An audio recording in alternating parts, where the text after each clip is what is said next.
साल 1931 के तमिलनाडु के रामेश्वरम में एक गरीब परिवार में जन्मा एक लड़का, जिसके घर लालटेन जलाने के लिए तेल खरीदने तक के पैसे नहीं थे। परिवार को दो वक्त की रोटी तक मुश्किल से मिलती थी। ना पैरों में चप्पल थी और ना ही सर पर पक्की छत।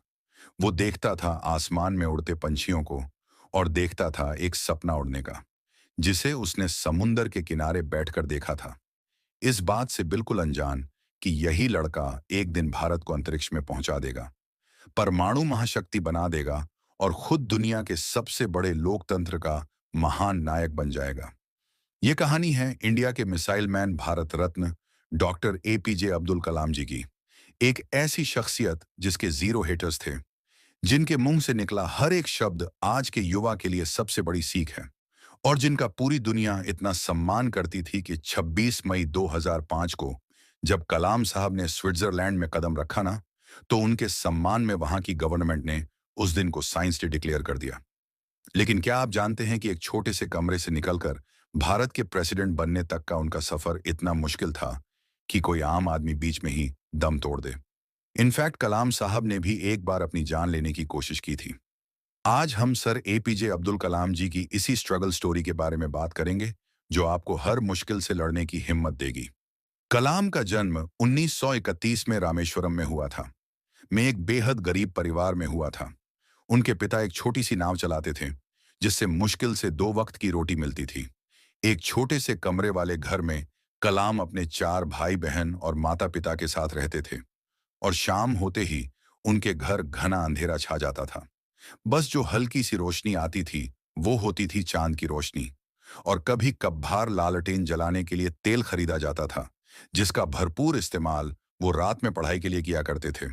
और उनके माता पिता भी खुद अंधेरे में बैठकर अपने बच्चों को पढ़ने के लिए लालटेन दे देते थे। बचपन से ही कलाम को सीखने में बहुत दिलचस्पी थी।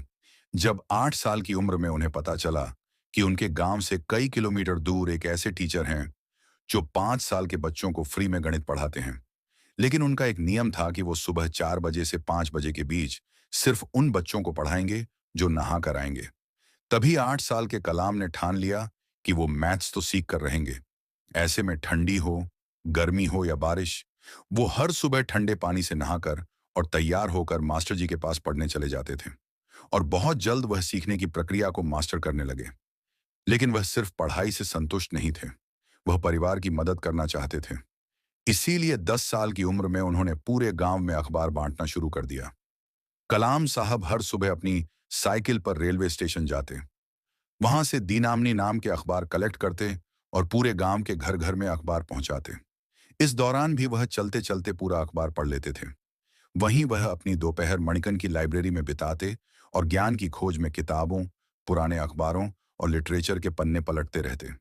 कलाम साहब कहते थे, हमेशा बड़े सपने देखो, क्योंकि छोटे सपने देखना अपराध है। लेकिन वो यहां नहीं रुके। समुंदर किनारे घंटों बैठकर उन्होंने आसमान में उड़ते पंछियों को देखा और एक सपना देखा, पायलट बनने का। वो कहते थे, सपने तभी सच होते हैं जब हम उन्हें देखना शुरू करते हैं। लेकिन इस सपने की राह में इतने कांटे बिछे थे कि आगे बढ़ते हुए उनके पैर ही छिल गए, जिसमें सबसे बड़ा कांटा था आर्थिक तंगी।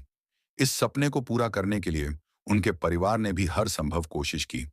1951 में उन्हें सेंट जोसेफ कॉलेज में एडमिशन दिलाने के लिए उनकी बड़ी बहन ने अपने सोने के कंगन गिरवी रख दिए।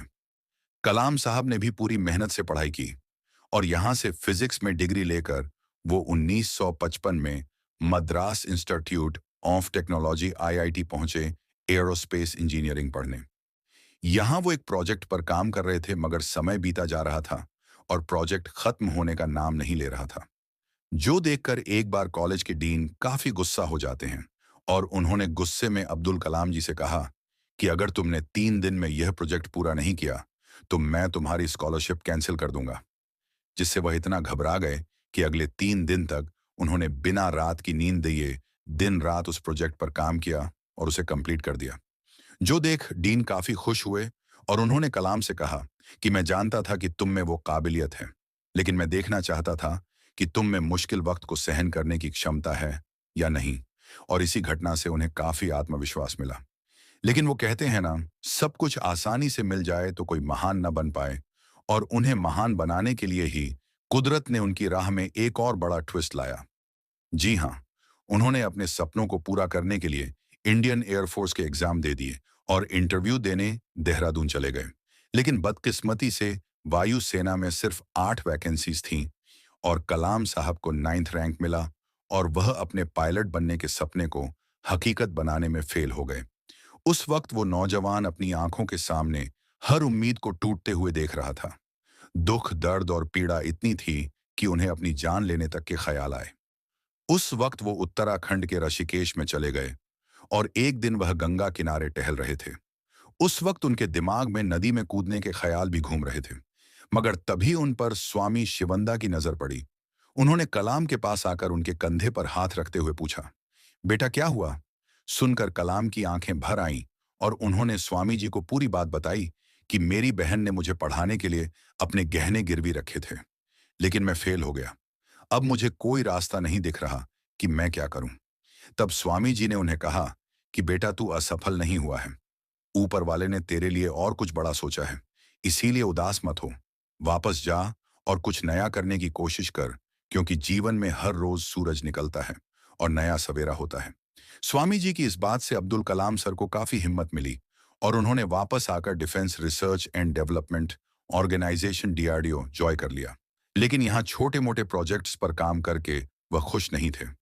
इसी बीच उनकी मुलाकात विक्रम साराभाई से हुई, जिन्होंने एपीजे अब्दुल कलाम की काबिलियत से खुश होकर उन्हें अपना स्टूडेंट बना लिया और Indian national committee of space research इनको स्पार में ट्रांसफर मिल गया, जहां उनका पहला मिशन था भारत के पहले रॉकेट की उड़ान भरना।